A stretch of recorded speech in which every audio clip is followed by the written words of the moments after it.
안녕하세요 여러분, 반갑습니다. 저는 퓨처플레이 대표 맡고 있는 류중이라고 합니다. 오늘 여러분들하고 즐거운 얘기 나눌 수 있게 돼서 영광이고요. 오늘 어떤 말씀을 들려드릴까 고민을 하다가 문제가 문제다 라는 좀 재미있는 제목을 갖고 찾아왔습니다. 제가 한번 준비한 거 보여드리면서 말씀 나눠보도록 하겠습니다. 문제가 문제다, 이게 대체 무슨 뜻일까? 사실 우리가 인생을 살면서 굉장히 다양한 경험을 하게 되고 많은 꿈을 꾸게 되고 또 그걸 실행하기 위해서 노력을 많이 하는데요. 이럴 때 우리는 어떻게 하면 이 문제를 풀까를 많이 고민을 하는데, 제가 스타트업을 하고 또 스타트업에 투자를 하면서 굉장히 많은 사례들을 보아왔습니다. 근데 그러면서 제가 알게 된 거는, 문제를 잘 푸는 것도 중요하지만 문제를 잘 정의하는 게 훨씬 더 중요하구나, 이런 생각을 하게 됐어요. 그래서 문제를 정의하는 것 자체가 굉장히 중요한 문제다라는 생각으로 문제가 문제다라는 제목을 가지고 왔습니다. 그래서 부제로 여기 쓰여 있는 것처럼 풀어야 하는 문제에서 찾아야 하는 문제로 우리 생각을 좀 바꿔보면 어떨까, 이렇게 생각을 하고 있습니다. 문제가 왜 중요하냐, 갑자기 왜 문제에 대한 얘기를 하냐, 이런 말씀을 하실 텐데, 이렇게 한번 생각해 보시면 좋을 것 같아요. 아침에 일어나서 여러분들이 이 강연을 들을 때까지 어떻게 시간을 보냈을까를 생각해 보면, 사실은 우리의 인생이라는 게 매일매일 일어나는 이 사건들이라는 게 문제의 연속이에요. 그래서 우리는 그 작은 문제, 큰 문제들을 계속 풀면서 인생을 삽니다. 뭐 예를 들면 아침에 일어나서 내가 침대에서 좀 더 잘까? 아니면 씻을까? 뭐 치약을 뭘 쓸까? 치약이 잘 짜지지 않는데 새 걸 꺼낼까? 치약이 잘 짜지지 않는다라는 문제를 풀기 위해서 새 치약을 주문하거나 새 치약을 창고에서 꺼내거나 이런 솔루션을 찾게 되죠. 그러니까 그 작은 문제들을 풀어나가면서 그 연속돼서 이어지는 것들이 우리의 인생이다라고 말할 수 있어요. 무엇을 할지, 무엇을 먹을지, 눈을 떠서 잠들 때까지 계속 열심히 문제를 푸는 거죠. 근데 세상에는 뭐 답하기 어려운 문제도 너무 많아요. 여기 뭐 좀 우스갯거리로 갖고 왔습니다. 설날에 듣기 싫은 말 탑7. 앞으로 계획이 뭐니? 뭐 취업은 언제쯤 할 거니? 뭐 나 때는 말이다. 뭐 이런 얘기 들으면은 뭐 이거에 내가 답을 해야 되나? 뭐 이런 생각이 들기도 하죠. 근데 생각해 보면 말이죠, 좀 묘한 생각을 하게 돼요. 이 문제를 누가 내는 걸까요? 그러니까 뭐 예를 들면 치약이 다 떨어졌어요 라던가 아침에 일어나기 싫어요 같은 문제들은 그냥 나의 인생 속에서 자연 발생적으로 일어나는 거죠. 근데 예를 들면 말이죠, 이런 거예요. 취직은 언제 할래? 취직을 해야겠다. 취직을 지금 못하고 있다라는 게 문제인데, 취직을 못하고 있는 게 왜 문제죠? 내가 백수면 너무 좋잖아요. 뭐 남들 다 열심히 아침에 직장 나갈 때 나는 침대에서 오랫동안 잘 수도 있고 내가 하고 싶은 일만 하면서 살 수도 있는데, 어떻게 보면은 취직을 못한 건 문제가 아닌 것 같아요. 근데 우리는 다 취직을 못하면 문제라고 생각하잖아요. 생각해보면 이 문제들은 우리가 정한 게 아닌 것 같아요. 누군가가 우리 머릿속에 심어 놓은 거죠. 이게 문제라는 걸. 저는 이게 문제라고 생각해요. 우리가 인생을 살면서 이건 문제야 라고 생각하는 대부분의 것들이 사실은 문제가 아니거나 우리가 더 좋은 문제를 찾을 수 있거나 한 것들이 많더라. 그래서 우리가 지금 열심히 풀고 있는 문제를 누가 냈는지, 이 문제가 의미 있는지 생각해 보는 건 좀 가치가 있다고 생각합니다. 제 얘기를 좀 할게요. 이런 얘기를 꺼낼 만한 자격이 있는 사람인가 궁금하실 수도 있고, 제가 인생을 살면서 왜 이 문제가 문제라고 생각하게 되는지 알려드리면 좋을 것 같아요. 저는 회사를 만드는 회사를 경영하고 있어요. 회사를 만드는 회사는 무슨 소리야? 이렇게 생각하실 수 있는데, 좀 더 정확하게는 스타트업을 만드는 스타트업을 하고 있어요. 스타트업이 그냥 이제 스타트업을 하기로 했습니다, 제가 오늘부터 CEO입니다, 땅땅땅, 이렇게 하면 시작되는 건 아니죠. 스타트업이라는 거는 소위 말하는 제이커브, 초고속 성장을 하게 설계된 회사예요. 그냥 내가 운이 좋아서 초고속 성장을 했어요, 이런 일은 일어나지 않죠. 내가 이런 식으로 굉장히 빠르게 성장하기 위해서는 1년에 몇 배씩, 2배씩, 3배씩, 10배씩 성장하기 위해서는 철저하게 전략적으로 그렇게 성장할 수밖에 없는 얼개를 만들어야 돼요. 근데 이 얼개를 처음 창업하는 분들이 알고 있을 수가 없잖아요. 그래서 그렇게 고속 성장을 할 수 있는 얼개를 만드는 걸 도와드리고, 만약에 그렇게 고속 성장을 하지 못하게 만드는 어떤 요인이 있다고 하면 그걸 같이 제거해드리고, 뭐 이런 식으로 같이 노력하는, 뭐 물론 고속 성장을 하기 위해서 중요한 것 중에 하나는 돈이기 때문에 그 돈을 투자하는 것도 저희가 합니다. 그런 회사예요. 제가 이 회사를 만들게 된 시작을 생각해 보면은 이게 제 중학교 때 찍은 사진인데 대충 이 무렵이었던 것 같아요. 저는 뭐 여러분들하고 똑같은 카이스트를 나왔습니다. 카이스트에서 학부, 석사, 박사까지 하고 겸직 교수까지 했으니까 정말 징글징글하죠. 카이스트라면. 전 서울과학고를 나왔고요. 그러니까 저는 되게 전형적인 과학소년이었어요. 그러니까 제가 유년기 때는 저는 70년대생인데 그때는 막 과학 입국, 과학자가 모든 그 청소년들의 최인기 직업이었어요. 그래서 TV를 틀면 항상 그 애니메이션이 나오면 로봇 애니메이션만 나오고 뭐 이런. 근데 그 로봇 애니메이션이 나오면 그 로봇을 움직이는 처리가 멋있어 보이는 게 아니라 흰 가운을 입고, 지금 생각해보면 전자공학이나 기계공학 박사님인 것 같은데 그 김 박사님은 왜 그 흰 가운을 입고 나오셨는지 전 잘 모르겠지만 하여튼 연구소에서 안 돼 처리야 이렇게 외치는 그 김 박사님이 저는 훨씬 더 멋있더라고요. 그래서 나도 박사님이 될래, 나도 공학 박사가 될래 이런 생각을 했었던 것 같아요. 그때부터 굉장히 컴퓨터를 붙들고 있었네요. 근데 생각해보면은 그때 제가 과학소년이 돼야지 했을 때 선택할 수 있었던 건 결국 학교 공부를 열심히 하고, 예를 들면 뭐 서울과학고 같은 그런 학교를 입학하고 뭐 카이스트를 입학하고 이런 것들이었던 것 같아요. 제가 제 문제를 정의할 수는 없었던 거죠. 그냥 사회라는 시스템이 과학소년으로 성장하기 위한 어떤 길들을 보여줬고, 거기서 도태되지 않고 잘 이걸 해결해서 더 좋은 학교에 진학하는 것만이 이제 저의 삶에서의 문제와 그 문제에 대한 솔루션이었던 것 같아요. 근데 그런 제 생각을 좀 깨는 계기가 있었어요. 이게 제가 박사과정 때인데, 한 1년 차 때인데, 부모님하고 같이 이제 밥을 먹을 기회가 있었는데, 어머니가 쓱 물어보시는 거예요. 중이야, 요새 뭐 연구해? 이렇게 딱 물어보시는데, 그때 제가 이계층 애동망에서의 핸드오프를 연구하고 있었거든요. 그래서 엄마, 이계층 애동망에서의 핸드오프를 연구하고 있어요. 이게 뭐 엄마 아빠한테는 암호죠. 그래서 조용히 계시더니 그래 뭐 좋은 거 연구하는구나, 밥 먹자, 이렇게 된 거죠. 근데 그 과정에서 이런 생각이 들었어요. 내가 과학자, 공학자가 되려고 한 이유는 내가 완전히 새로운 걸 만들어서 사람들한테 진짜 멋진 걸 주고 그 사람들의 인생을 바꾸고 싶어서 공학자가 됐는데, 나는 그토록 원하던 카이스트에 와서 내가 박사과정을 밟고 있는데 내가 지금 연구하는 거는 너무나도 지엽적이고 너무나도 작은 거라서, 그리고 이게 너무나도 현실하고 멀리 떨어져 있어서 내가 이걸 열심히 연구한다고 해서 우리 부모님의 인생조차도 바뀌지 않는다. 그러면 이건 내가 생각했던 문제를 내가 지금 풀고 있는 것인가? 카이스트가 나한테 준 문제, 혹은 우리 전자공학과가 나한테 준 문제, 혹은 우리 지도 교수님이 나한테 준 문제, 혹은 이 다른 연구자들이 연구하는 거를 그냥 흉내낸 이런 문제를 내가 풀고 있는 게 아닌가? 이런 생각이 번쩍 들더라고요. 근데 이게 너무 싫었어요. 내가 학계에서 인정받는 것보다 우리 부모님, 우리 가족, 내 친구들이 사랑할 만한 걸 만드는 게 진짜 내가 심장이 뛰는 거구나, 이런 생각이 들었습니다. 그래서 저는 고민을 굉장히 많이 했어요. 우리 엄마 아빠도 모르는 문제를 나는 대체 왜 풀고 있냐? 이 문제 누가 냈냐? 내가 낸 문제를 풀 수는 없을까? 이런 생각을 한 거죠. 내가 진짜 풀고 싶고 내가 진짜 존재하고 이 문제를 풀면 사람들이 행복해할 만한 문제를 내가 찾을 능력이 없을까? 내가 그런 권리가 없을까? 근데 의외로 그냥 하면 되는 거더라고요. 그러니까 지금까지 문제를 내가 스스로 낼 생각을 못 했던 거지, 문제를 내가 내겠다고 마음을 먹으면 그걸 아무도 뭐라고 하지 않아요. 예. 그래서 예를 들면 지도 교수님도 제가 나중에 이런 걸 하겠습니다라고 했을 때 그걸 진짜 원하면 해라라고 말씀을 하셨어요. 결국 내가 그걸 주장하고 설득을 할 일이지 남들이 주는 문제만 풀고 있을 이유가 없구나라는 거를 알게 된 거죠. 너무 당연한데 지금 생각해보면 이때는 저는 그런 생각을 못했어요. 아마 이 강의를 듣고 있는 우리 카이스트 학생들도 그래, 내가 내 문제를 내가 풀 수 있어, 이런 생각을 지금 제 얘기를 듣고 하시는 분들 계실 수도 있을 것 같아요. 그래서 저는 시장 바닥으로 나왔어요. 왜 시장으로 나왔을까요? 시장은 우리 욕망을 상징하는 공간이죠. 내가 배가 고프니까 만두를 사 먹는 거고, 내가 발이 시리니까 신발을 사잖아요. 뭐 추우니까 외투를 사요. 이런 게 시장이죠.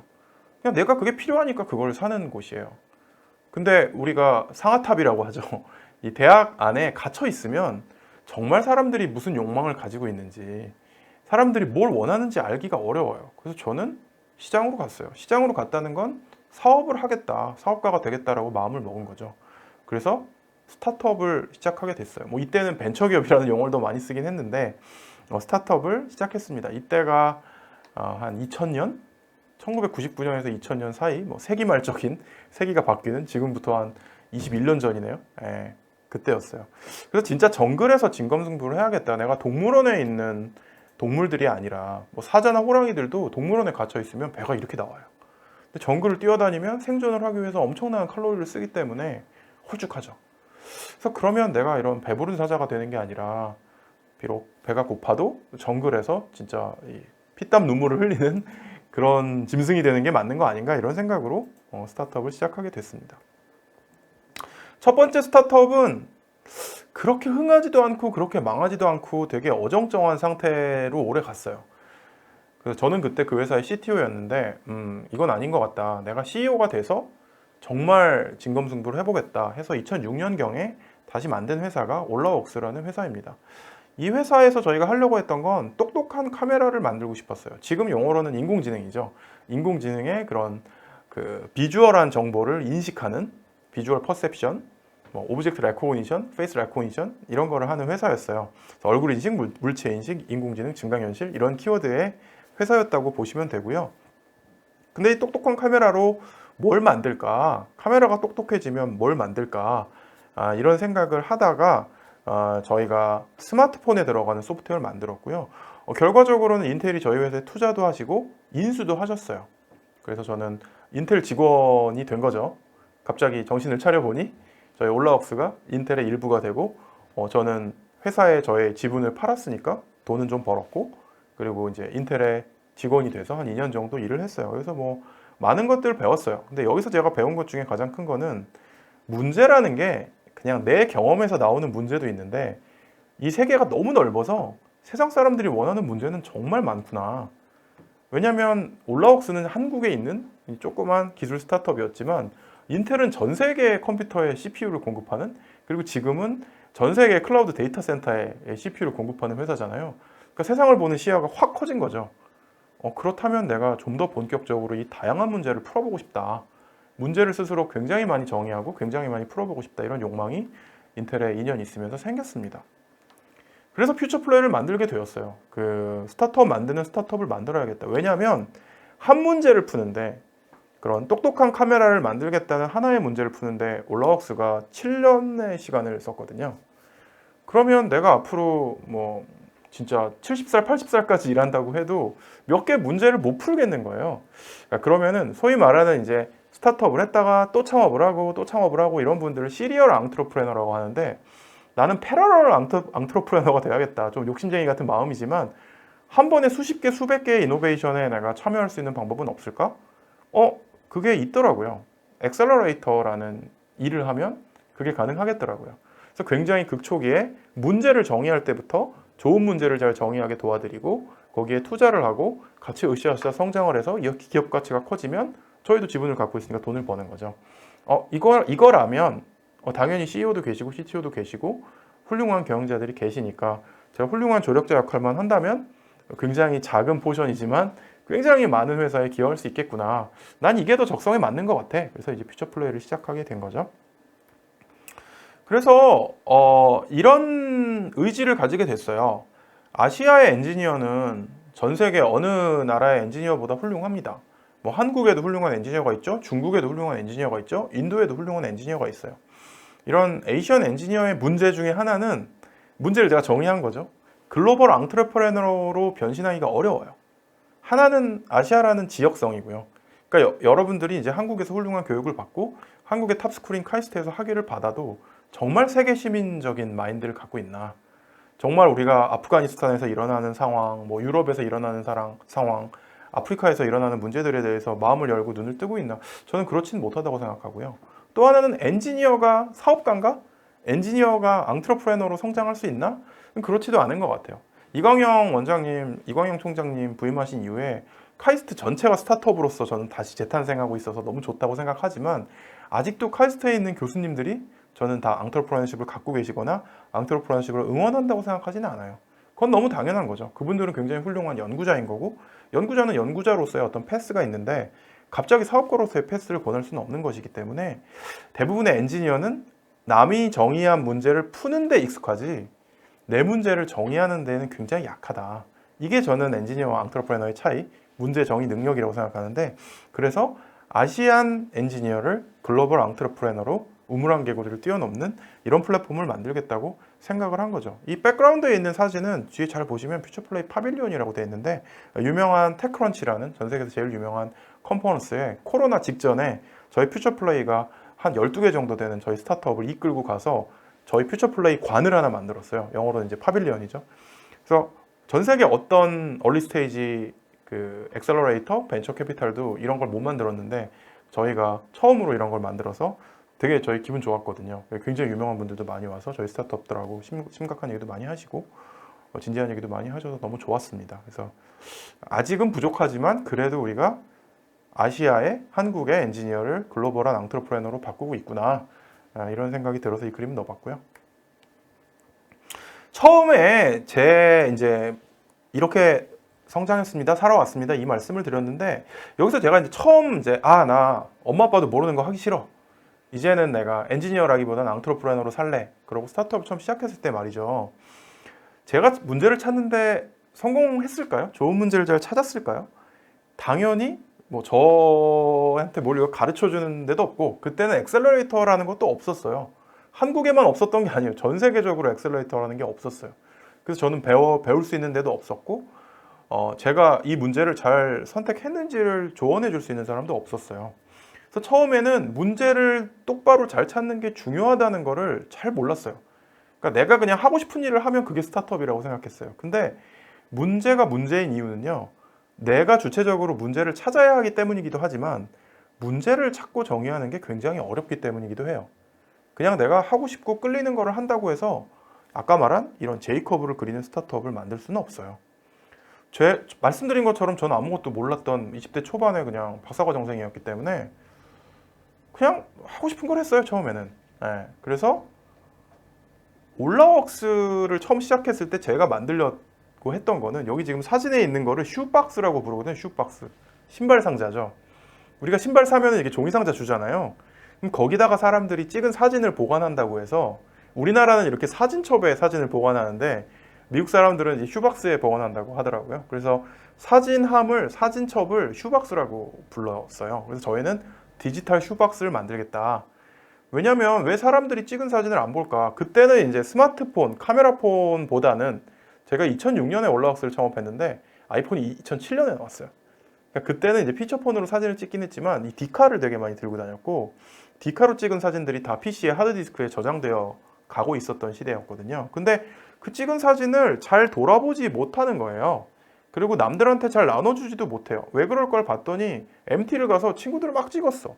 그러면 찍힌 친구들 사진을 다 분류를 해가지고 걔들한테 보내줘야 되잖아요. 근데 내가 이 사진에 누가 찍혔는지 알지도 못하고, 그때는 지금처럼 클라우드라는 게 없었으니까 일일이 다 USB에 넣어가지고 주고 하는 게 너무 힘들었던 거죠. 그래서 이거를 인공지능으로 잘하는 디지털 슈박스를 만들어야겠다라는 생각을 했어요. 그래서 저희가 얼굴 인식을 한다고 그랬잖아요.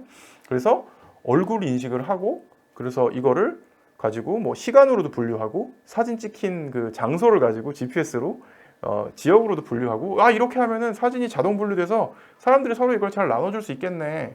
여기까지 들으시고 아마 이런 생각했을 거예요. 그거 애플의 아이포토에서 하는 거잖아. 지금 애플의 사진 앱이 있잖아요. 뭐 아이폰 사면 들어있는 그 사진 앱, 맥을 사면 들어있는 그 포토라는 앱이 얼굴 태깅도 하죠. 그다음 시간 분류도 하죠.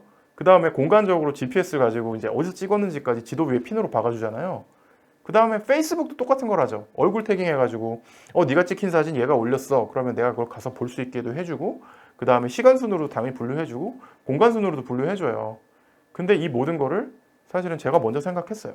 그리고 이걸 다 사실 특허로 내놨고, 이 특허를 지금 인텔이 가지고 있어요. 그래서 아마도 인텔이 원하면 뭐 애플이나 페이스북한테 이거 저희가 갖고 있는 특허인데요, 이렇게 얘기할 수도 있을 거예요. 근데 다 고객들이니까 아마 그런 건 안 하고 계실 것 같긴 한데, 어쨌든 제가 제일 먼저 그런 생각을 했음에도 불구하고 사실 이건 좋은 문제가 아니었어요. 왜 그럴까요? 나중에 저희가 만든 그 디지털 슈박스가 사진첩이 올라로그란 이름이었는데 시장에서 반응이 별로 안 좋았거든요. 사람들이 신기하다고 막 한두 번 써보긴 하는데 그 뒤로 다시 그 앱을 쓰지 않는 거예요. 그래서 왜 그럴까 그러고 굉장히 유저들하고 심층 인터뷰를 했는데 놀라운 사실을 발견했어요. 사람들은 자기가 찍은 사진을 다시 잘 안 보더라고요. 그걸 이제 리콜이라고 하는데 리콜을 잘 안 해요. 그러니까 불르고 자시고 뭐 인공지능으로 얼굴을 인식해주고 이런 게 다 소용이 없더라. 사람들은 찍자마자 이거를 뭔가 나눠주거나 더 예쁘게 잘 찍거나 아니면 그 찍을 때의 감정을 더 여기 집어넣거나 이런 거를 훨씬 더 좋아하더라는 거예요. 이렇게 얘기하면 뭔가 떠오르는 게 없나요? 사실 인스타그램이 그런 거죠. 인스타그램의 필터라는 기술은 제가 올라로그에서 구현했던 얼굴 인식이나 뭐 이런 위치 정보나 뭐 이런 거보다 훨씬 더 로우테크예요. 훨씬 어렵지 않은 기술이에요. 무슨 공학 박사들이 들어가가지고 만들어야 되는 기술이 아니잖아요. 뭐 학부 출신도 뭐 사실 대학을 안 갔어도 그냥 조금 프로그래밍만 하면 사진 필터 같은 건 얼마든지 만들 수 있어요. 근데 사람들이 풀고자 했던 문제는 내가 예쁘게 잘 안 나와. 눈 내리는 밤에 뭔가 내가 감성을 담아서 사진을 찍고 싶은데 그냥 찰칵 찍었더니 그 감성이 안 나오네. 이런 게 사람들의 더 큰 문제였지. 사진 찍힌 친구들대로 분류하고 싶습니다. 그걸 친구들한테 보내고 싶어요. 이건 별로 큰 문제가 아니었다는 거죠. 만약에 그때 저희가 이거 뭐 사진 분류고 나발이고 이게 중요한 게 아니라 사진을 더 예쁘게 만들고 그걸 더 많은 친구들한테 보여주는 게 훨씬 중요해라는 걸 제가 깨달았으면 2006년, 7년에 인스타그램을 만들었을 수도 있어요. 이렇게 생각하면 좀 마음이 아프죠. 근데 생각해보면 그때 뭐 시기가 안 맞았을 수도 있어요. 아직 아이폰도 나오기 전이니까. 그러니까 우리가 운칠기삼 이런 얘기를 많이 하지만 어쨌든 간에 저는 문제를 잘 찾는데 그때는 초보자였다는 거죠. 그럼 좋은 문제는 어떤 문제일까? 생각을 해보면 이때 말씀드린 것처럼 사람들은 본능적으로 사진을 예쁘게 잘 찍는 게 잘 분류하는 것보다 중요하다고 생각했어요. 그래서 저희도 그때 피봇이라는 걸 해요. 피봇은 뭐냐면 우리가 생각했던 문제를 버리고 시장에서 더 원하는 다른 문제로 우리가 추구하는 문제를 바꾸는 걸 피봇이라고 해요. 이 피봇을 어떻게 했냐면 그때는 이제 인스타그램 같은 앱이 막 깔리고 하는 게 아니니까 잘 기억을 못 하시겠지만 2007년에 처음 아이폰이 발표됐을 때는 iOS에 앱스토어가 없었어요. 스티브 잡스가 뭐라 그랬냐면 HTML5로 그냥 앱을 만들 수 있어요. 이렇게 얘기했거든요. 그러니까 웹브라우저로 그냥 앱 만들어서 쓸 수 있어요. 이런 지금 생각해보면 말도 안 되는 얘기를 했던 시절이었어요. 그래서 저희는 그러면 그때 막 안드로이드 폰이 나오기 시작했는데 안드로이드 폰을 만드는 혹은 디지털 카메라를 만드는 삼성이나 LG의 그 스마트폰이나 디지털 카메라에 우리 소프트웨어를 넣어가지고 사진을 잘 찍게 도와주면 되겠네. 그래서 그런 인베디드 소프트웨어, 사진을 잘 찍게 도와주는 뭐 얼굴 인식도 분류나 이런 게 아니라 그냥 포커스를 사람에 잘 맞추고 얼굴 중심에 필터를 넣고 이런 제품들 막 만들어가지고 LG나 삼성에 뭐 HTC나 에이서에 공급을 했고 그게 좀 대박이 났어요. 그래서 굉장히 빠르게 성장하는 회사가 드디어 된 거죠. 저희는 B2C의 사진첩 만드는 회사였는데 B2B의 그 AI 필터 만드는 회사로 완전히 변신을 했고 이 문제는 처음에 우리가 풀려고 했던 문제보다 훨씬 더 큰 문제였기 때문에 그리고 이 문제를 푸는 방법조차도 그냥 B2C로 바로 유저들한테 주는 게 아니라 B2B에 이런 사진을 잘 찍히게 만드는 기계를 만드는 플레이어들한테 저희 소프트웨어를 제공함으로써 여러 가지 문제를 해결을 했습니다. 그래서 이 제 경험에서 이런 결론을 얻게 됐어요. 교훈을 얻게 됐어요. 스타트업이라는 건 말이죠. 문제를 잘 푸는 회사가 아니에요. 스타트업은 문제를 잘 찾는 회사예요. 문제를 잘 정의하는 회사예요. 제가 한 실수처럼 잘못 잡은 문제를 움켜쥐고 있다고 해서 빠르게 성장하지 못해요. 오히려 빠르게 성장하는 회사는 기술적으로 부족하고 사업을 잘 못해도 정말 유저가 원하는 문제를 풀고 있다면 그 회사는 반드시 성공합니다. 대표적인 예가 뭐가 있죠? 배민의 김봉진 대표님은 개발자도 아니에요. 디자이너 출신이셨죠. 근데 사람들이 진짜 그 음식을 먹고 싶을 때 빨리 음식을 먹고 싶다는 거는 굉장히 중요한 문제였어요. 그래서 그 문제를 풀어줌으로써 빠르게 성장을 하신 거죠. 뭐 예를 들면 토스는 어떨까요? 이승건 대표님이 은행에 있는 모든 업무 중에 가장 사람들이 성가셔하는 거는 송금이야. 내가 밥 먹고 5,000원 친구한테 주고 싶은데 그것 때문에 공인인증서를 써야 된다고? 이건 말이 안 돼. 그래서 송금 앱으로 토스를 시작하셨죠. 그래서 그 문제를 너무 나이스하게 푸셔서 지금은 금융의 모든 문제를 풀고 있어요. 증권사도 만드셨죠. 결제회사도 인수하셨죠. 이제는 은행 라이센스까지 받으셨다고요. 아마존은 어때요? 책 장사로 시작했잖아요. 지금은 우리가 구매할 수 있는 모든 물건을 팔아요. 이런 게 문제를 잘 정의했을 때 스타트업이 굉장히 빠르게 성장한 사례라고 생각합니다. 그러면 좋은 문제는 어떤 문제인가요? 좋은 문제는 큰 문제예요. 좋은 문제는 그 사이즈가 굉장히 커서 이게 문제라고 생각하는 사람도 많고, 문제 한 명 한 명이 느끼는 강도도 큰 게 좋은 문제입니다. 문제의 크기는 아까 제가 말씀드린 것처럼 굉장히 간단한 수식으로 정의할 수 있어요. 문제를 겪는 사람 수 곱하기 한 사람이 겪는 고통의 크기. 이게 그냥 문제의 크기예요. 참 쉽죠? 근데 문제를 겪는 사람 수는 의외로 찾기가 쉬워요. 여러 가지 시장조사 기관들이 찾아놓은 것도 있고요. 그냥 제일 쉬운 방법 중에 하나는 인구 대비로 랜덤 샘플링한 100명의 사람들 중에 와, 진짜 이거 문제예요. 이걸 풀 수 있으면 난 돈을 내겠어요. 이런 사람이 얼마나 있는지를 측정하면 대충 맞아요.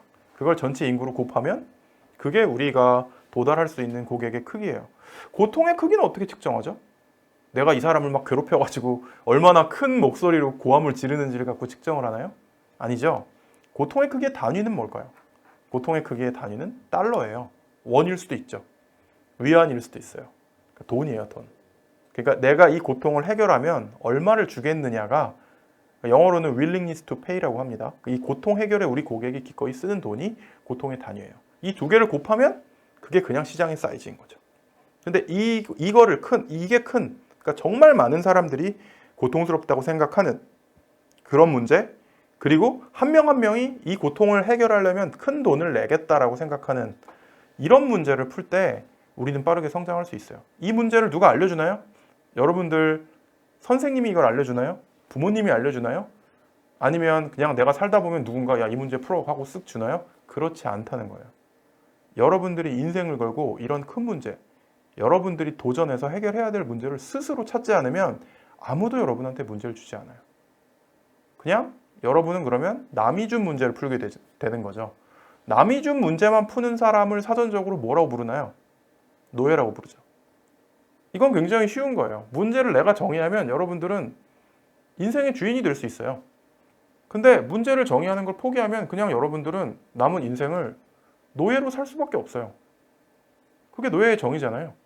내가 원하는 일을 즐겁게 하는 사람이 아니라 남이 원하는 일을 대가를 받고 하는 사람. 대가를 받으니까 노예라고 하는 건 좀 지나친 표현일 수는 있겠네요. 어쨌든 제 관점에서는 그냥 돈을 받건 안 받건 남의 문제를 푸는 것이 행복감을 주기 굉장히 어렵다고 저는 생각하기 때문에 노예라고 불러도 과언이 아니라고 생각해요. 네. 그래서 이 강의를 들으신 분들은 그래도 적어도 인생에 있어서 주인이 되는 길과 노예가 되는 길 두 개로 나뉠 수 있다. 그리고 그건 내가 선택할 수 있다는 건 오늘 알게 되신 거니까 좋은 선택을 하시길 바랍니다. 가장 큰 문제는 그럼 어떤 문제일까요? 대한민국의 문제일까요? 중국의 문제일까요? 미국의 문제일까요? 아니죠. 인류의 문제죠. 인간이라면 갖고 있는 문제, 혹은 한국보다도 훨씬 더 큰 시장에서 겪고 있는 문제겠죠. 그래서 엔지니어가 앙트러프레너가 되려면 심퍼시, 공감 능력을 가져야 돼요.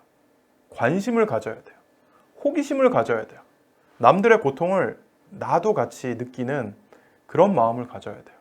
그러니까 소위 우리가 말하는 사이코패스라고 하죠. 나는 그냥 내가 정의된 데서 나만 살면 돼.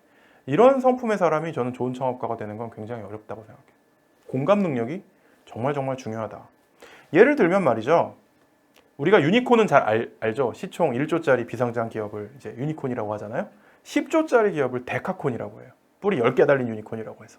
고잭이라는 회사가 데카콘이에요. 최근에는 토코피디아라는 회사랑 합병을 해서 고투그룹이라는 더 큰 회사로 거듭났고 미국 증시에 곧 상장을 하는 인도네시아 회사예요. 아니 10조나 되는 회사는 대체 어떻게 만들어졌을까? 뭐 지금은 10조보다 훨씬 더 커요. 100조 될 것 같아요. 이 회사는 어떻게 만들어졌을까? 고잭은요, 우리나라로 치면 카카오 택시 같은 건데 인도네시아에는 택시가 없어요.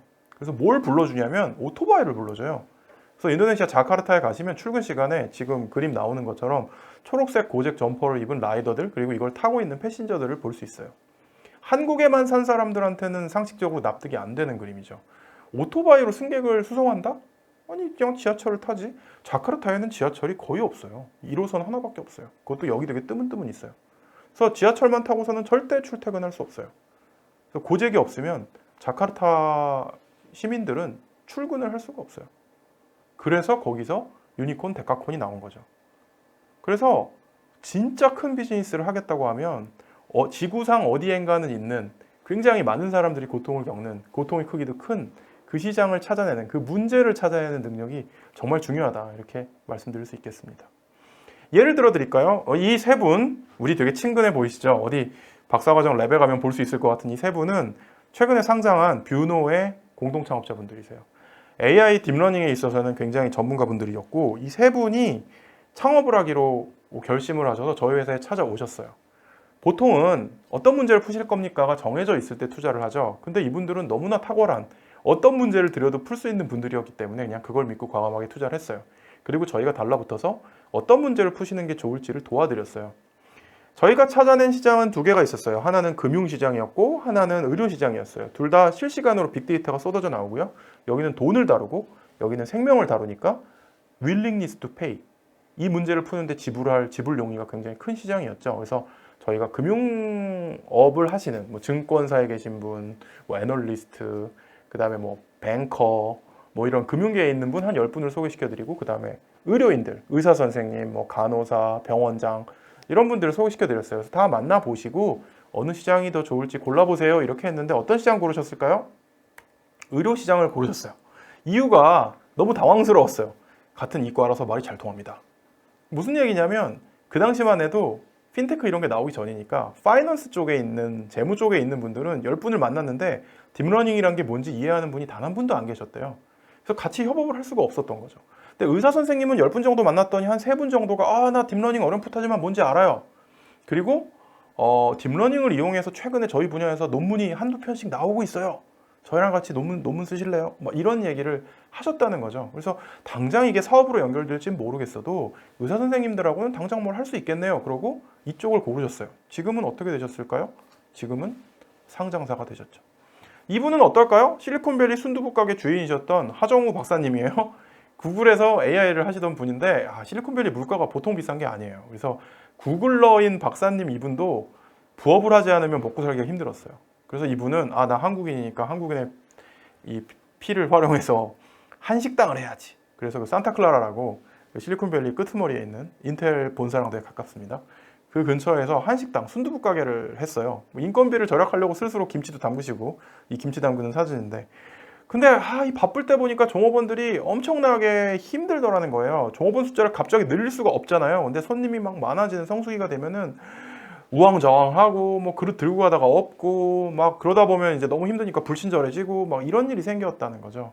그래서 곰곰 생각하다가 문제를 찾으신 거죠. 종업원을 로봇화할 수 없을까? 그러니까 종업원을 대체할 만한 로봇을 만들 수 없을까? 이런 문제를 찾으셨고 바로 구글에 있던 구글러들을 모아서 회사를 만드셨어요. 그래서 실제로 로봇을 만드셨어요. 전 세계에서 가장 시가총액이 크고 가장 빠르게 성장하는 서비스 로봇 회사 베어 로보틱스를 만드셨습니다. 소프트뱅크에서 대규모 투자를 하셨고 지금은 굉장히 대규모로 이 로봇들을 양산하셔서 한국, 일본, 미국에 진출을 하셨죠. 그래서 세상 모든 식당 주인들은 서빙을 어떻게 해야 되지라는 고통을 안고 있고, 사실 이 고통에 치르는 비용이 이미 커요. 왜냐하면 사람을 고용하잖아요. 그분들한테 인건비를 이미 쓰고 있기 때문에 굉장히 willingness to pay가 큰 시장이었죠. 그래서 너무 좋은 시장을 발견하셨는데, 이 하정우 대표님이 이 시장을 발견하게 된 계기는 뭐죠? 본인이 식당 주인이었기 때문에, 본인이 고통을 실제로 겪었기 때문이죠.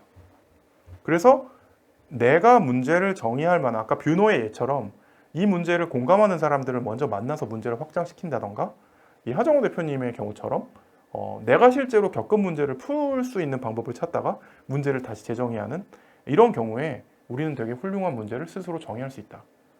이런 사례로 말씀을 드립니다. 보통 우리가 살면서 이런 얘기를 해요. 이거 실패야. 이거 안 돼. 끝났어. 나는 카이스트를 가고 싶었는데 못 갔어. 나는 박사과정 진학하고 싶었는데 못 갔어. 실패야. 이렇게 생각하잖아요. 근데 정말 실패일까요? 이걸 실패라고 부를 수 있을까요? 사실 그건 문제를 찾는 과정이라고 생각해요. 이 지금 보여드리는 텐트는요, 에베레스트 산에 올라가기 위한 베이스 캠프 넘버 1이에요. 우리가 에베레스트 산을 공략할 때 그냥 하루 만에 휘파람 불면서 열심히 올라가면 꼭대기까지 올라가지나요? 절대 그렇지 않아요. 베이스 캠프 1에서 시작해서 베이스 캠프 2, 3를 열심히 올라갑니다. 후퇴하는 경우도 있어요. 베이스캠프 3까지 올라갔는데 눈보라가 일어서 다시 2로 돌아오는 경우도 있고요. 전혀 다른 위치로 돌아가는 경우도 있어요. 야, 베이스캠프 3까지 올라갔는데 다시 2로 돌아왔어. 이거 실패야. 이걸 실패라고 얘기할 수 있나요? 아니죠. 거기서 실패라고 생각하면 하산밖에 답이 없어요. 하지만 저 베이스캠프 3까지 가니까 눈보라가 쳐. 우리는 전혀 다른 베이스캠프 3 프라임으로 갈 거야. 이러면 이건 우리는 실패가 아니라 과정에서 배운 게 되는 거죠.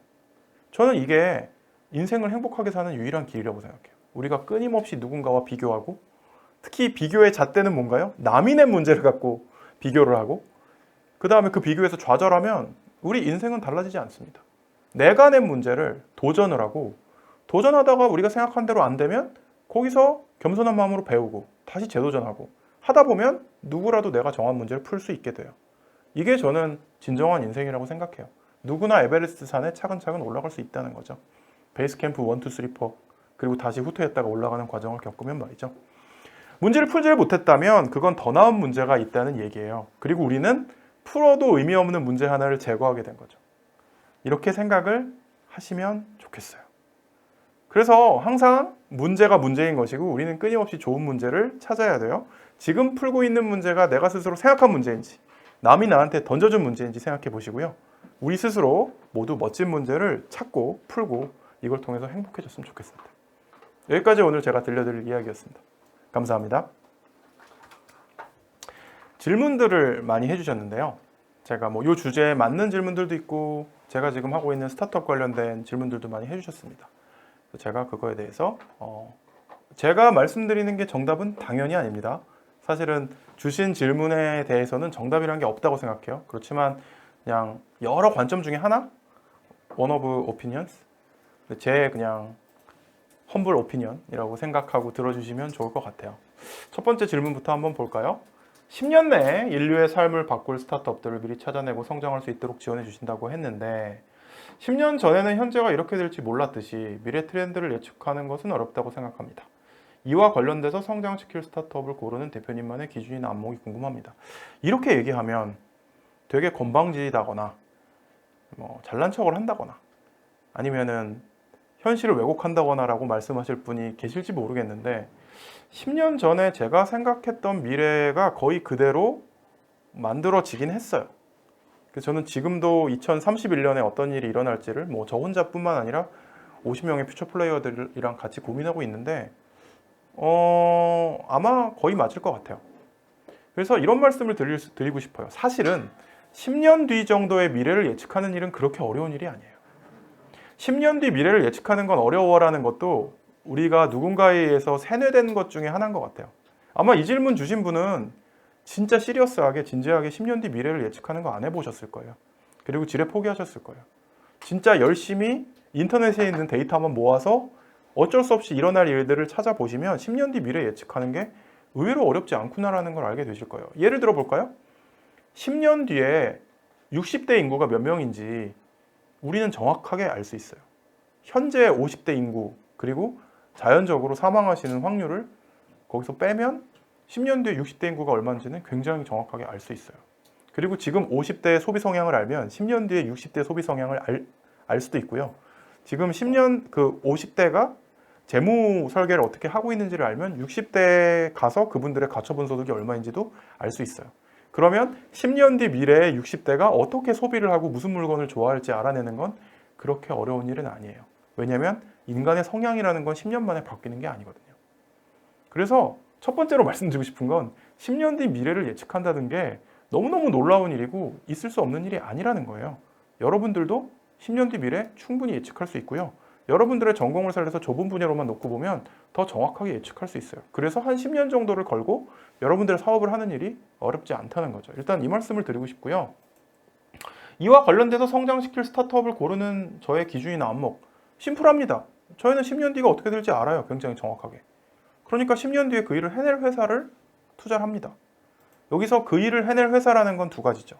하나는 그 10년 뒤의 미래를 보고 우리랑 같은 생각을 하는 거죠. 10년 뒤의 미래에 대해서 우리랑 같은 생각을 하고 그거에 대해서 전문성을 가지고 그 일을 잘할 수 있는 팀인가를 보는 거고요. 또 하나는 아무리 그래도 디테일을 들어가 보면 그 일을 잘 해내기 위해서는 엄청나게 많은 우여곡절이 있어요. 그것들을 이겨낼 수 있는 분인가?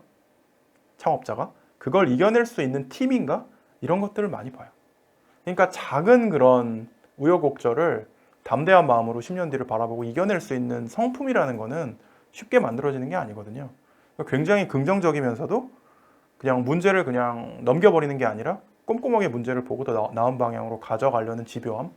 그러니까 이 조합이 되게 어려운데 무한한 긍정적인 마음과 끔찍할 정도의 집요함이 동시에 있는 사람이 저는 굉장히 훌륭한 창업자라고 생각해요. 그래서 그 긍정과 집요함을 둘 다 갖고 있는 분, 그러면서도 전문성을 가지고 저희가 생각한 10년 뒤를 실제로 구현해 내실 수 있는 분, 이런 분들을 찾고 있습니다. 답이 되셨을지 모르겠네요. 두 번째 질문 받아보겠습니다. 두 번째 질문은 두 개의 질문을 한꺼번에 주셨어요. 네. 하나씩 답을 드릴게요. 결국 스타트업 창업의 종착역은 상장이나 M&A를 통한 엑싯. 저는 그렇게 생각하지 않습니다. 일단 이것도 되게 편견인 것 같아요. 뭐 그렇지만 뭐 엑싯은 중요한 중간 과정이라고 생각합니다.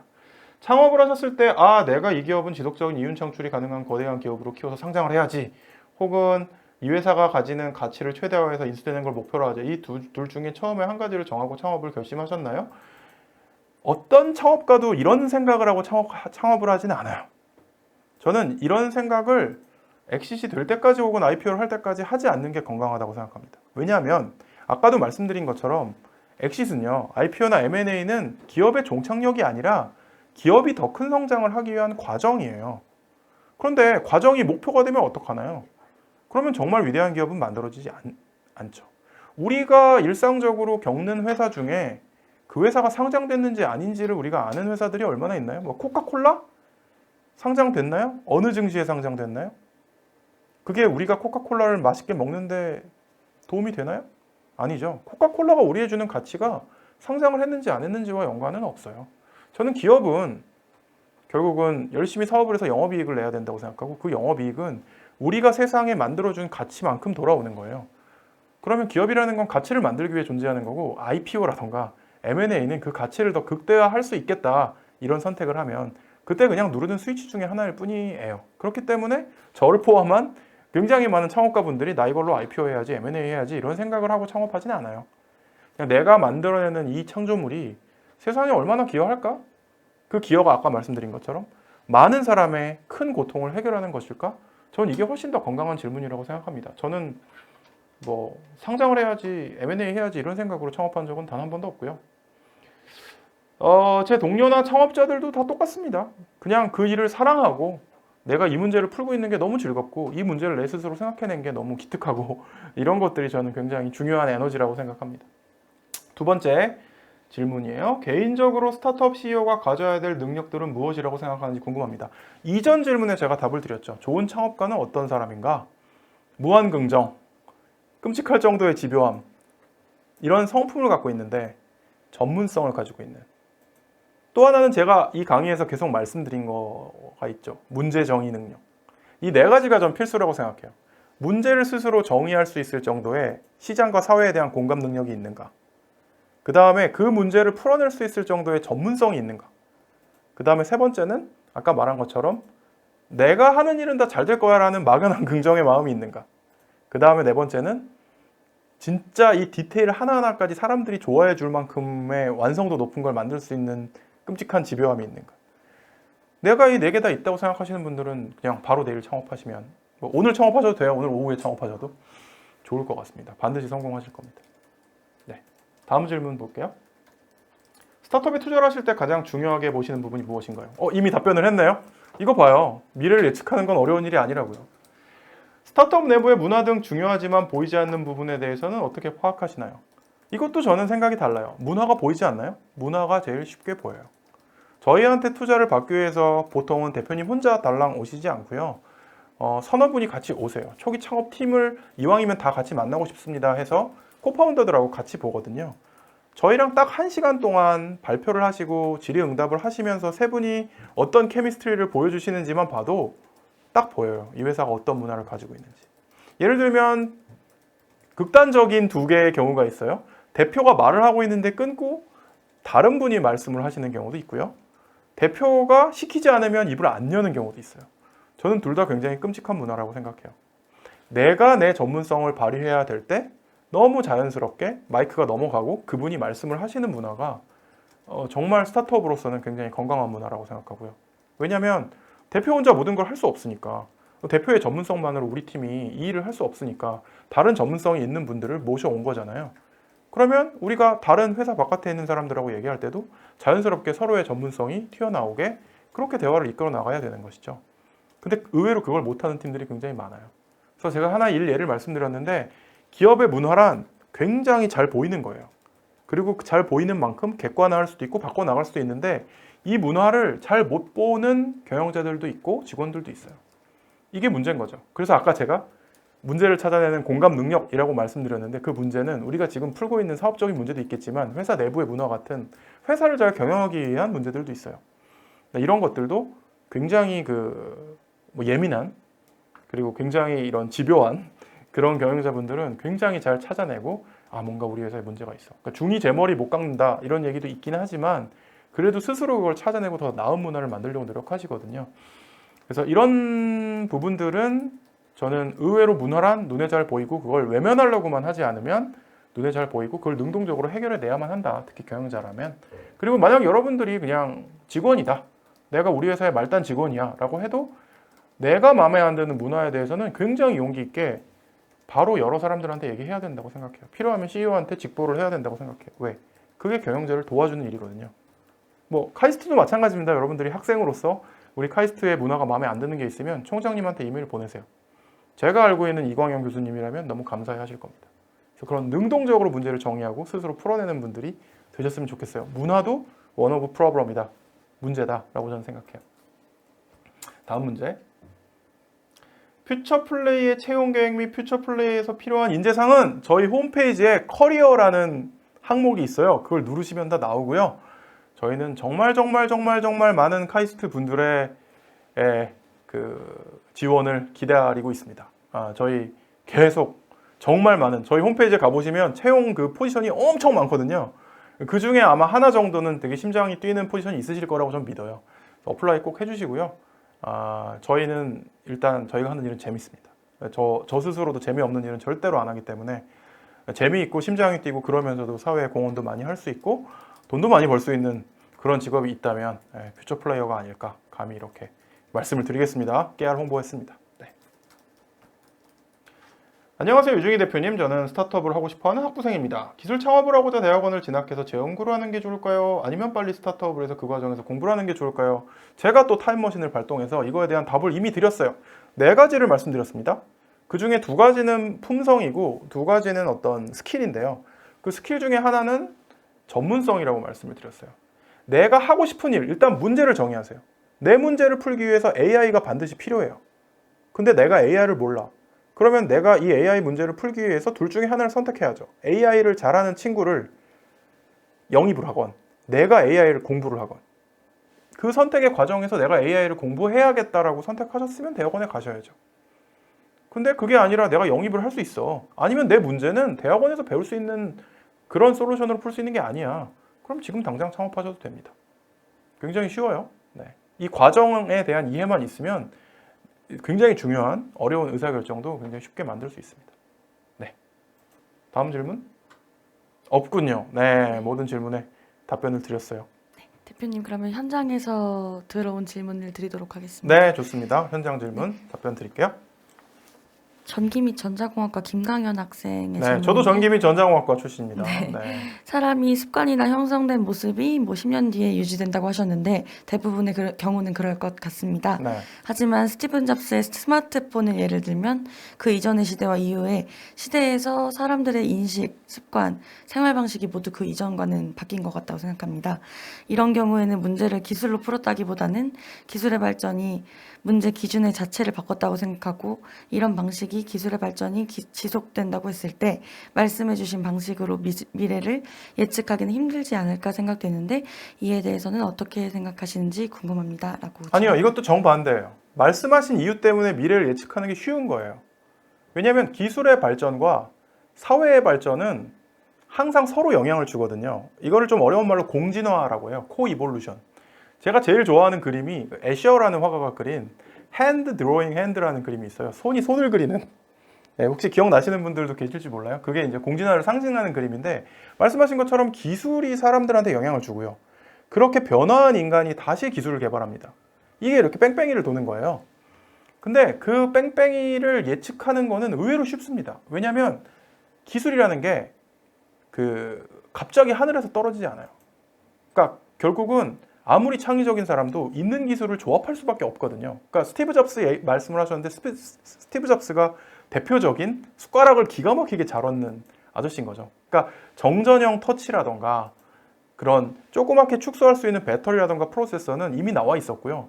그거를 마이크로소프트는 윈도우즈 CE라는 굉장히 바보 같은 스타일러스를 쓰는 굉장히 조잡한 그런 형식으로 조합했는데 그 기술들을 다시 해처모여시켜서 야 이렇게 만들어야지 라고 보여준 게 스티브 잡스죠. 근데 스티브 잡스가 그걸 재조합하는 데 있어서는 무엇을 썼느냐?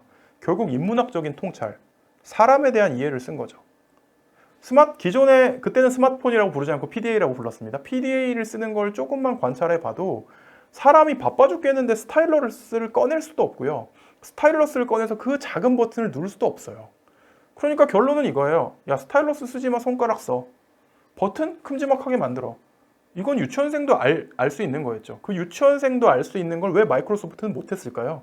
왜냐면 기존에 마이크로소프트는 PC용 운영체제를 만드는 회사였기 때문에 PC용 운영체제에 카피 앤 페이스트로 PDA 운영체제를 만든 거고 그게 패착이었던 거죠.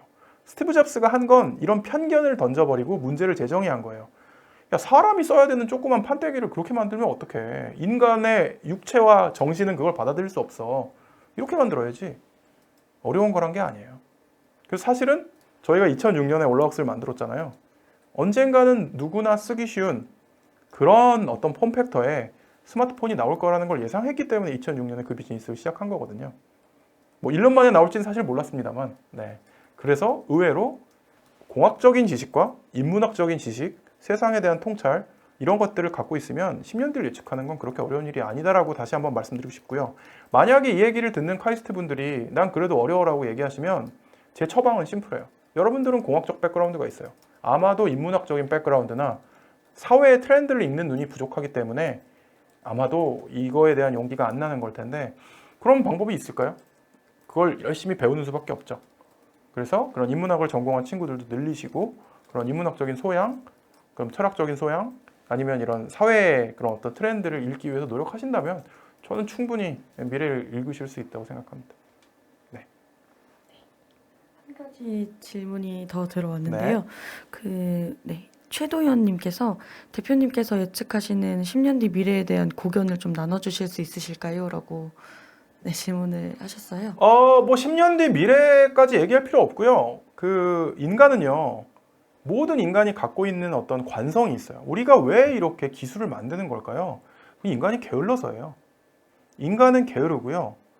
욕심이 많아요. 그냥 제가 드릴 수 있는 말씀은 이게 다예요. 어떻게 하면 인간을 더 게으르게 만들까? 어떻게 하면 인간의 욕심을 더 충족시킬까? 그냥 두 개만 고민하시면 꽤 선명하게 10년 뒤가 보일 거예요.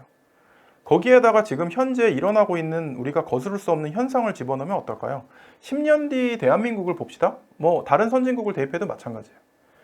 우리가 알고 있는 OECD의 모든 국가들은 초고령 사회로 진입해요. 이거는 팩트예요. 우리가 바꿀 수 없어요. 별 난리를 치더라도 10년 뒤에 초고령 사회에 진입한다는 건 팩트예요. 자, 그럼 초고령 사회의 중간 연령대인 60대나 70대는 어떤 방식으로 게을러지고 싶으실 것 같고 어떤 식으로 욕망을 충족시키고 싶으실까요? 그걸 만들면 됩니다. 그럼 큰 돈을 벌겠죠. 그래서 저희는 로봇이나 헬스케어에 투자를 굉장히 많이 하고 있어요. 또 하나 힌트를 드리면, 야, 그러면 소비는 고령화 사회에서 고령 인구가 소비한다고 쳐. 생산은 누가 하냐? 일부 생산은 AI가 하겠죠. 로봇이 하겠죠. 하지만 아직도 10년 뒤까지 AI와 로봇이 모든 걸 다 생산할 수는 없을 거예요. 창의력, 창조의 영역, 완전히 없는 걸 재조합하는 영역은 아직도 인간의 힘이 필요하죠. 근데 여러분, 지금 이 얘기를 들으시는 카이스트 학생분들, 그런 완전히 창의적인 걸 만들어내는 훈련을 받으셨어요? 초등학교, 중학교, 대학교에서 그런 걸 가르쳐줘요? 아니죠. 100년 전 걸 딸딸 외우는 걸 시키잖아요. 여러분들은 절대로 창의적인 거 못해요. 왜? 안 배웠으니까. 그러면 어떤 시장이 생길까요? 여러분들을 재교육하는 시장이 굉장히 커질 거예요. 그래서 지금 저희 회사는 재교육하는 회사에 투자를 되게 많이 하고 있어요. 인간 개조를 해야 되는 거죠. 네. 그래서 신직군이 엄청나게 많이 생기고 있어요. 그냥 비단 프로그래머 이런 것만이 아니에요. 프로덕트 오너라고 어떤 새로운 상품을 기획 설계해가지고 출시까지 하는 거를 도맡아 하는 직군이 있어요. 실리콘밸리 기업에서는 제일 중요한 직군이라고 부르는 미니 CEO라고 불리는 직군인데 이 PO의 수요는 엄청나게 늘고 있는데 PO 학교 같은 건 세상에 없거든요. 퓨처플레이 지금 그거 직접 만들려고 준비하고 있어요. 이런 식이죠. 그래서 제가 지금 얘기한 건 굉장히 상식적인 거예요. 미래의 새로운 직업이 늘어나고 있다? 지금도 보이는 거고 그건 가속화될 거예요. 근데 갑자기 내가 직업을 바꿀 수는 없는 거잖아요. 그러면 성인 재교육 시장 혹은 어릴 때부터 이런 교육을 하는 시장은 엄청나게 커지겠죠. 왜? 직업이라는 건 굉장히 큰 고통이잖아요. 직업을 잘못 선택한다는 건. 반대로 직업을 잘 선택하면 이건 나한테 엄청난 행복을 주고 많은 돈을 벌게 해줘요. 그럼 여기 투자는 엄청나게 많이 하겠죠. 윌링리스 투 페이가 굉장히 큰 시장이죠. 그러니까 제가 몇 개 예를 들어드렸어요. 그러니까 뭐 생산자로서의 그 재교육 시장이라던가 그런 초고령화 사회에서의 소비 시장이라던가. 그래서 저는 그냥 이게 제가 굉장히 특별한 사람이라서 저희 팀이 너무너무 똑똑한 사람들의 집단이라서 알아낸 건 아니라고 생각해요. 여러분들도 한 시간만 고민하면 할 수 있는 거라고 생각하고 단 제가 오늘 드린 주제 문제가 문제야. 그래서 난 문제를 정의해야 돼. 이런 마음가짐을 가지시고 오늘 이 강의를 이렇게 덮으시면 바로 그런 문제 찾으실 수 있을 거라고 저는 생각합니다. 마지막 현장 질문 드리겠습니다. 대표님 굉장히 인상적인 강의 감사드립니다. 제가 감사합니다. 가장 추천하시는 책 한 권만 말씀해 주세요라고. 긴 추천할 만한 책 두 권을 추천드릴게요. 한 권을 추천드리면 또 이게 정이 없으니까 두 권을 추천드리면 스타트업이라는 게 대체 뭐야? 라는 거를 이해하시기에 되게 좋은 책이 제로 투 원이라는 피터 티엘이라는 분이 쓴 책이 있어요. 그러니까 스타트업은 그냥 보통 기업처럼 단순하게 그냥 돈을 벌어가지고 적절한 성장을 하기 위한 게 아니라 세상에 없는 걸 만들어서 그 진공상태 시장을 아예 그냥 다 송두리째 먹어버리는 게 스타트업이다. 그래서 0에서 1을 이런 식으로 만들어야 된다라는 철학을 담은 책이에요. 그래서 내가 스타트업이라는 사업을 하는 게 나한테 맞나 생각하시는 분들은 한번 제로 투 원을 읽어보시면 좋겠고요. 창업을 시도하셨거나 창업을 해보려고 본격적으로 창업을 하는 과정이라는 게 어떤 걸까? 이게 맛이라도 좀 보고 싶다. 이런 분한테는 하드스윙이라는 책을 소개를 드립니다. 그 실리콘밸리의 탑 VC 중에 앤더슨 호로이츠라는 데가 있는데 그 중에 호로이츠라는 이름을 달고 있는 그 벤 호로이츠라는 굉장히 유명한 실리콘밸리 창업가가 쓰신 책인데요. 여기는 말 그대로 하드스윙, 진짜 쌍욕이 나오는 이 사업이라는 게 진짜 터프하거든요. 정말 내 생각대로 풀리지 않아요. 그렇게 내 생각대로 풀리지 않는 사업을 그래도 꾸역꾸역 이렇게라도 하면 살아남을 수 있어 라는 정글 서바이벌 가이드? 뭐 이런 거예요. 나는 이렇게 죽을 고생했는데 너는 그래도 이 정도로 죽을 고생은 하지 마. 약간 이런 책이거든요. 그래서 얼마나 이게 빨간 맛인지 알고 싶으시면 하드스윙을 읽으시면 좋을 것 같아요. 그러니까 제로 투 원은 약간 뽐뿌질하는 책이고 근데 그 뽐뿌질을 야 스타트업은 꿈의 세계야 이렇게 뽐뿌질하는 게 아니라 굉장히 논리적으로 왜 이게 가능한가? 왜 스타트업이 대기업을 이길 수밖에 없나를 되게 담담하지만 심장이 뛰게 얘기해주는 책이 제로 투 원이고요. 그래 이거 한번 해볼래. 근데 각오를 다지게 하는 그렇지만 만만한 일은 아닐 거야 라는 각오를 다지게 하는 책이 하드스윙이에요. 그래서 제로 투 원하고 하드스윙 이 두 개를 같이 읽으시면 파란 맛 빨간 맛을 다 맛보실 수 있어서 꽤 의미가 있습니다. 네, 대표님 친절한 답변 감사드립니다. 그러면 퓨처플레이의 류중희 대표님의 6월 런치톡 강연 이것으로 마치도록 하겠습니다. 네, 좋은 강연을 들려주신 류중희 대표님과 시청해주신 학생 여러분 모두 감사드립니다. 네, 고맙습니다. 다음에는 꼭 리얼월드에서 만나길 바랍니다. 고맙습니다.